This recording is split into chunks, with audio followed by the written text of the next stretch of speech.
La loi sur la mobilisation générale, cette fameuse loi qui a fait peur à beaucoup d'Algériennes et d'Algériens, a été officiellement publiée dans le journal officiel. Vous savez ce que c'est que la mobilisation générale? C'est l'appel et la préparation à la guerre. Une loi qui désigne la mise en œuvre de toutes les ressources d'un pays, ressources économiques, politiques, financières et humaines, en cas de guerre grave ou de crise nationale majeure. L'article 5 de cette loi sur la mobilisation générale, elle dévoile les véritables intentions des dirigeants du système Tebboune.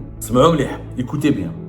La mobilisation générale est décrétée par le président de la République en Conseil des ministres lorsque le pays est menacé d'un péril imminent dans ses institutions constitutionnelles, dans son indépendance ou dans son intégrité territoriale. Cet article, lisez-le bien. Il dit que le président de la République, Abdelmadjid Tebboune, peut décréter la mobilisation générale quand les institutions constitutionnelles du pays sont menacées. C'est la présidence, c'est le gouvernement, le Conseil de la Nation, le Parlement. C'est la première condition. On ne parle pas d'un ennemi extérieur. Eh bien, le Hirak peut être considéré comme un péril. Imaginons que Tebboune veut faire un troisième mandat en 2029 et que la population est contre. Eh bien, Abdelmadjid Tebboune peut déclarer la mobilisation générale. État de guerre, état d'urgence, état de guerre, mobilisation générale. Et on envoie les militaires dans la rue pour réprimer le peuple. La loi sur la mobilisation générale, cette fameuse loi qui a fait peur à beaucoup d'Algériennes et d'Algériens, a été officiellement publiée dans le journal officiel. Elle est sortie dans l'édition du numéro 47 du journal officiel algérien. Elle a été publiée le 22 juillet 2025. Vous pouvez aller la voir, la consulter, le journal officiel, édition 47, numéro 47.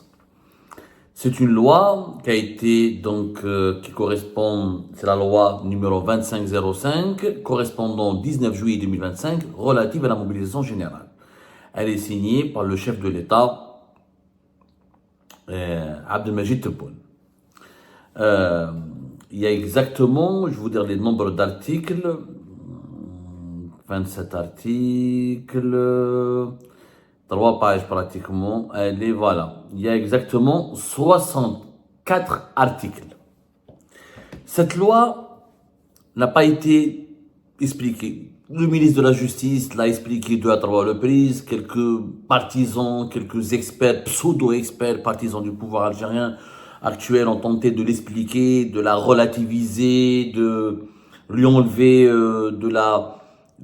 toute dimension de gravité, parce que mobilisation, vous savez ce que c'est que la mobilisation générale?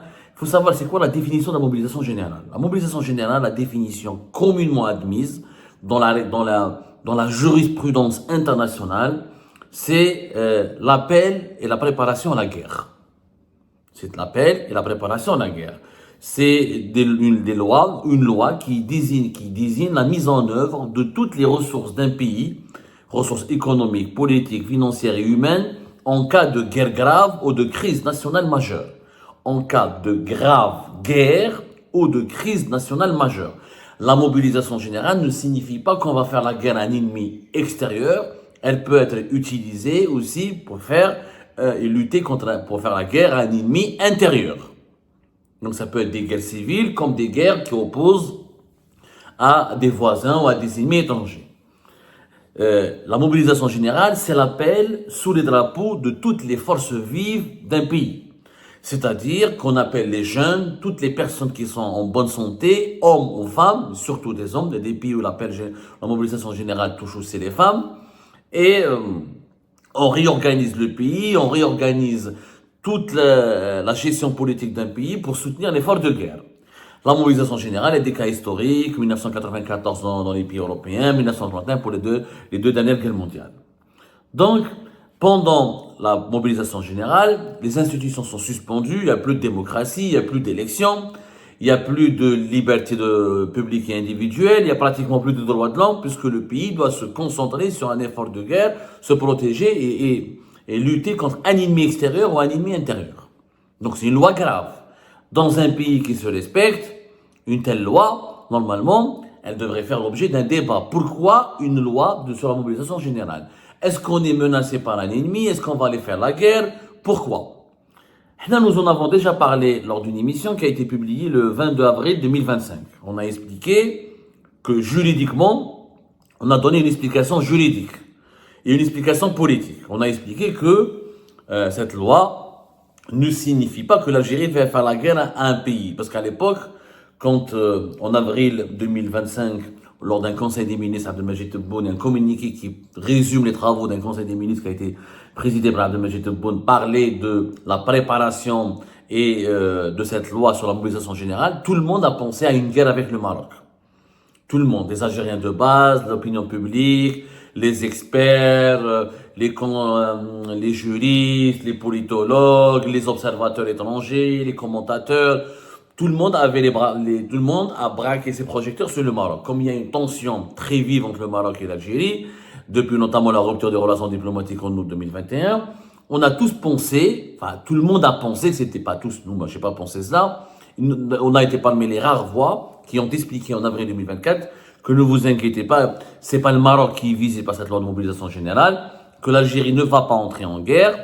Il y a juste un article, l'article 99 de la Constitution, qui permet, cet article qui permet au président de la République de convoquer, de décréter la mobilisation générale au Conseil des ministres, après avoir informé le Haut Conseil de sécurité, le président du Conseil de la Nation, le président de l'Assemblée, le président du Parlement. Donc, il fallait un texte juridique qui précise et qui donne les conditions d'application de cet article 99 de la Constitution. Derrière cet article, il est normal dans les compétences d'un chef d'État de pouvoir décréter la mobilisation générale en cas de guerre, en cas de menace. Mais la Constitution n'a pas été précise. Comme c'était opaque, donc ça donnait un super pouvoir au président qui aurait pu l'utiliser comme il voulait. Cette fois-ci, c'est précis. Et malheureusement, les précisions sont encore plus graves et plus dangereuses que l'opacité elle-même de cet article 99 de la nouvelle Constitution de 2020. Il faudrait plusieurs émissions pour expliquer et détailler la gravité de cette loi. Dommage que les juristes, que les constitutionnalistes, que les avocats, que tout simplement les partisans de la paix, du bon sens, les défenseurs des droits de l'homme ne peuvent pas s'exprimer en Algérie. Comme on est appelé à être leur porte-parole, à malheureusement les remplacer en attendant que le pays se libère de cette chape de plomb de la dictature, on est obligé de se faire ce travail. Prenez la disposition la plus dangereuse, et cette disposition, elle est contenue dans l'article 5. Tout ce que je dis là, vous pouvez aller le voir, le journal officiel, encore une fois, le journal officiel, édition numéro 47, du 22 juillet 2025. L'article 5 de cette loi, sur la mobilisation générale, elle dévoile les véritables intentions des dirigeants qui sont à l'origine de cette loi, les dirigeants du système Tebboune. Que dit cet article? Écoutez bien. La mobilisation générale est décrétée par le président de la République en Conseil des ministres lorsque le pays est menacé d'un péril imminent dans ses institutions constitutionnelles, dans son indépendance ou dans son intégrité territoriale, en cas d'agression effective ou imminente, conformément aux dispositions énoncées par la Constitution. Je répète, l'article 5. La mobilisation générale est décrétée par le président de la République en Conseil des ministres lorsque le pays est menacé d'un péril imminent dans ses institutions constitutionnelles, dans son indépendance ou dans son intégrité territoriale, en cas d'agression effective ou imminente, conformément aux dispositions énoncées par la Constitution. Cet article, lisez-le bien. Il dit que le président de la République, Abdelmajid Tebboune, peut décréter la mobilisation générale quand les institutions constitutionnelles du pays sont menacées. C'est quoi les institutions constitutionnelles? C'est la présidence, c'est le gouvernement, le Conseil de la Nation, le Parlement, un certain nombre de constitutions, l'armée, l'armée nationale et populaire, qui sont considérées, qualifiées comme institutions constitutionnelles, c'est-à-dire ils sont cités dans la Constitution, elles sont menacées. C'est la première condition. On ne parle pas d'un ennemi extérieur. L'ennemi extérieur, c'est celui qui menace l'intégrité du territoire ou celui qui a une agression contre le pays. Ça, c'est l'ennemi extérieur. Mais une menace, un péril dans ses institutions constitutionnelles. Ça, c'est pas l'ennemi extérieur. L'ennemi extérieur, il menace le pays. Il menace de prendre le pays, d'envahir le pays. Il menace pas les institutions. Tout le pays est menacé. Cette phrase, c'est une phrase clé. Avec cette phrase clé, le pouvoir algérien actuel, le régime actuel, il peut euh, imposer la loi martiale, imposer le couvre-feu, imposer la mobilisation générale et déclarer que le pays est en état de guerre et permettre au chef de l'État de rester le plus longtemps au pouvoir comme il le veut. Pourquoi? Quel est le péril? Quel est ce péril, selon l'article 5, imminent dans ces institutions constitutionnelles? Eh bien, le Hirak peut être considéré comme un péril. Les manifestations populaires publiques, appelons par exemple au départ d'un président ou d'un chef d'État, ou pour appelons au changement du gouvernement, c'est un péril. Il faut que je vous rappelle que l'article, depuis ces dernières années, nous avons adopté en Algérie, ils ont adopté en Algérie, une série de lois, comme l'article 87 bis, qui permet de criminaliser toute contestation du pouvoir politique en Algérie à travers des moyens non constitutionnels. Et nous avons, depuis 2022-2023, en Algérie, établi un certain nombre de lois qui permet de considérer comme terroristes tous les opposants ou les activistes politiques qui demandent ou qui veulent accéder au pouvoir pour changer le pouvoir à travers des moyens non constitutionnels. Rappelez-vous, il y a eu un certain nombre de lois depuis 2020, Amédélo les lois, depuis 2020. Donc, c'est quoi le problème? Le problème, c'est que cette loi sur la mobilisation générale, elle permet, je dis bien, elle permet au chef de l'État, si demain, il y a un Hirak, si demain, il y a une population qui sort dans la rue, qui dit, imaginons que Tebboune veut faire un troisième mandat en 2029, et que la population est contre, comme elle a été contre le cinquième mandat de Aziz Bouteflika. Avec cette loi sur la mobilisation générale, si des millions d'Algériennes et d'Algériens sortent dans les rues, comme c'était le cas en février 2019, et bien Abdelmajid Tebboune peut déclarer la mobilisation générale.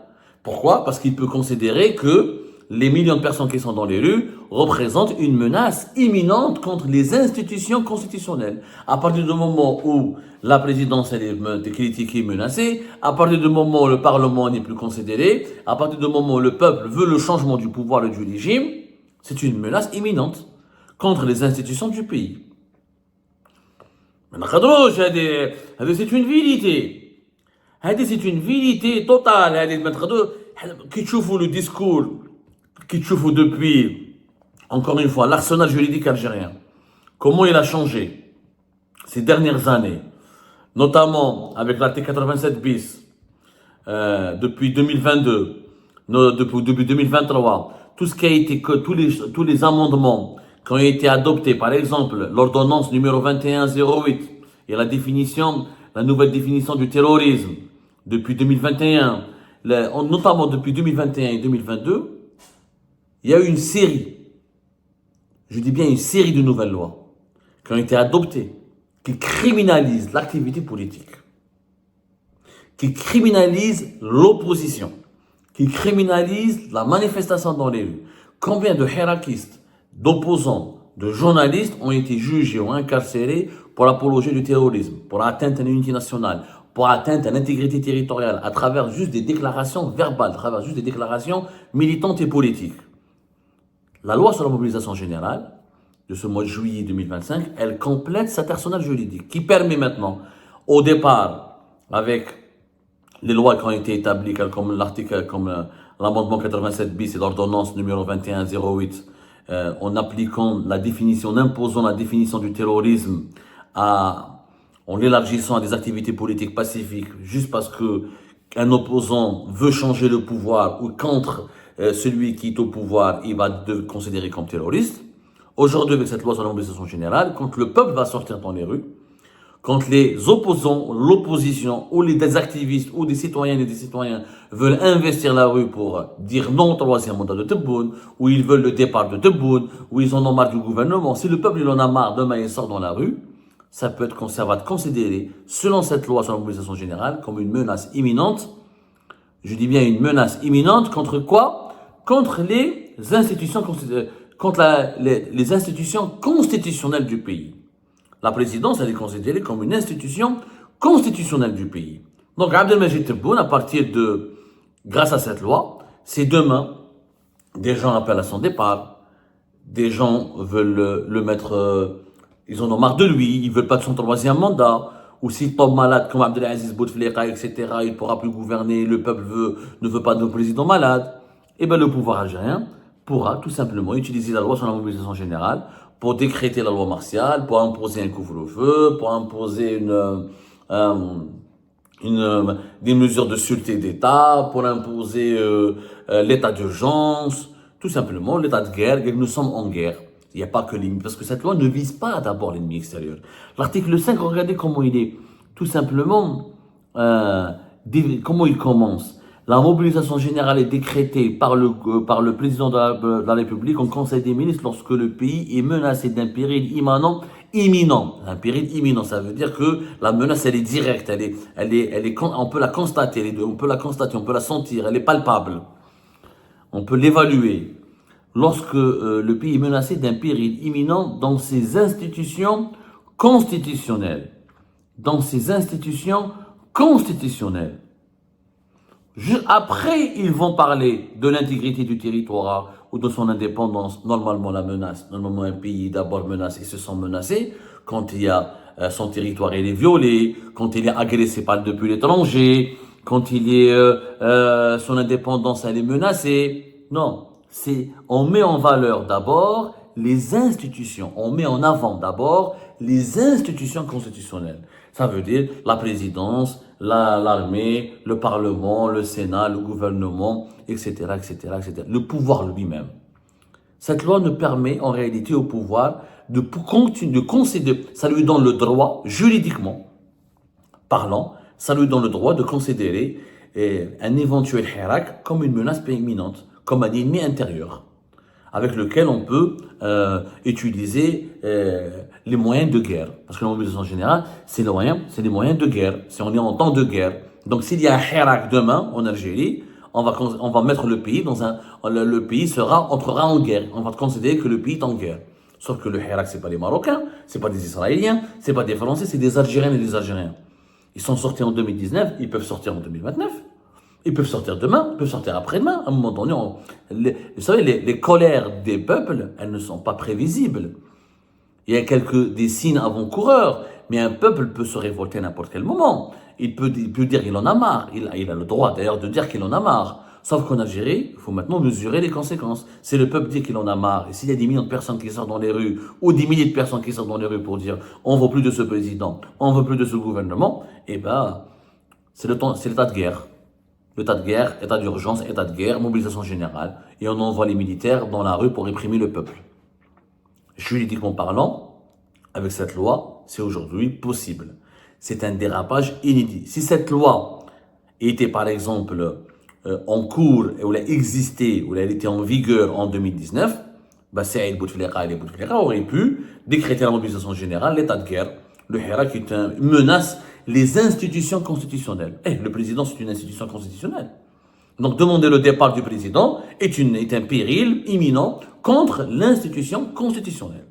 C'est malheureusement une astuce machiavélique qui permet au pouvoir, à la présidence algérienne, d'utiliser les moyens répressifs de la façon la plus légale pour terrifier, pour réprimer, pour étouffer la société civile et surveiller la population. Et c'est très dangereux.